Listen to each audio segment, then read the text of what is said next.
Women in the United States make about 83 cents for every dollar a man makes on average. Now here in Houston, the number's a little bit higher. Women in the city making more than 88 cents to every man's dollar. But hey, there's still a gender pay gap there.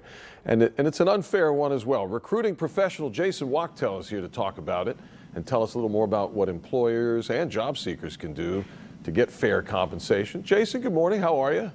I'm doing great. Thanks for having me. Yeah, very important topic. Let's talk a little bit more about what this gender wage gap is all about and obviously why it's a problem. Sure. Well, in the simplest form, a gender pay gap is when one gender makes more than the other. And as you pointed out, it's been a problem for a long time. But right now, I think it's 84 cents on the dollar, as you mentioned, that men make more than women. But Houston has done a much better job than the average of this country. It's still not where it should be, but at least they're making some progress in getting women equal pay to men. So, Jason, let's unpack this a little bit. How are the companies in particular affected when their female employees aren't paid fairly?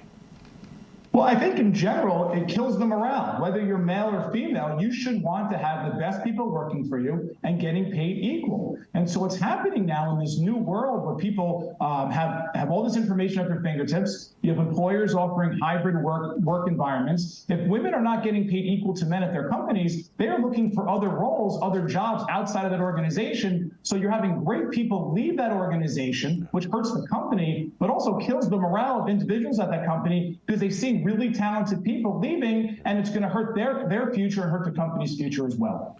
Yeah, so in that sense, they're losing talent, and as word gets out, it's going to be a lot tougher to attract talent. Jason, do you have any sense as to why Houston's a little bit further ahead than some other cities and places?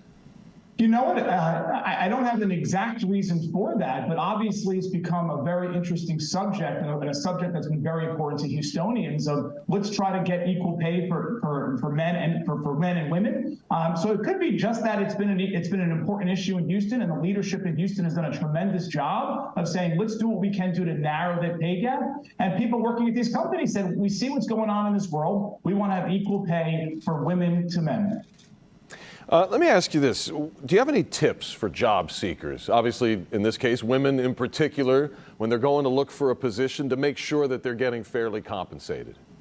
I think the first thing anybody should do, specifically a woman, when they're looking for a job, see how many women are in leadership. You know, we're very excited at JW Michaels. We actually have more women in leadership than men. And people always ask me, why is that? I said, well, we just hired the best person the market has to offer. And a lot of times that's women. So I think the first thing you want to do when you're looking for a job is how many women are in leadership. Then when you're going through the interviewing process, talk about how do they handle maternity leave? Are they supportive? Did you feel comfortable that the company was willing to create an environment where you could enjoy being a mother, bringing up a family, but also could enjoy your career as a professional and growing at that organization as well? So it's really important to do your due diligence during the interviewing process and speak to other women in leadership in that organization to see how they handle those situations as well. Yeah, I feel like it's got to be a little bit confusing because every job doesn't have just one pay rate. It's like a range. So then you're saying, okay, so on the bottom, is it because, they're getting paid less for less experience, or in this case, just because they're a woman? I mean, it's like, how would you even begin to unwrap that, to find the truth?